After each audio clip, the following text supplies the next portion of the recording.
My name is Marc Forget. I am Anishinaabe in French. I am Bear Clan, and I am from Ottawa.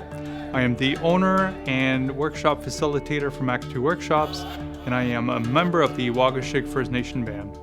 5 years ago, I had a medical emergency that landed me in the hospital. After some testing, I learned that I had to stop drinking. The first year was a very hard struggle, not knowing who I was, being an alcoholic for more than 30 years.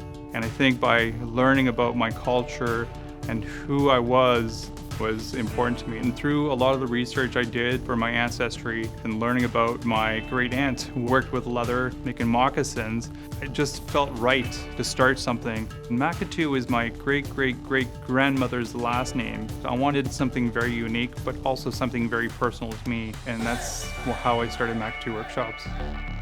So I had the business name, yet I had no business plan until about 3 weeks into my journey, where I got a call from a meeting planner who was looking for an Indigenous experience and heard about Makatew Workshops. And this was for a group of 300 international travel writers.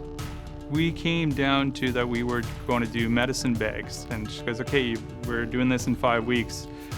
I never worked with leather before, and I had to learn how to break that down efficiently. I bought a sewing machine, never sewed before, and was able to deliver on the day of the workshop.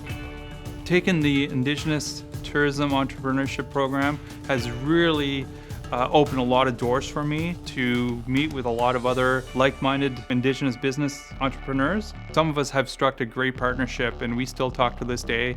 So if you have an idea with something that you're passionate about, perhaps look at making that a business. You'd be surprised how many people want to learn about your culture.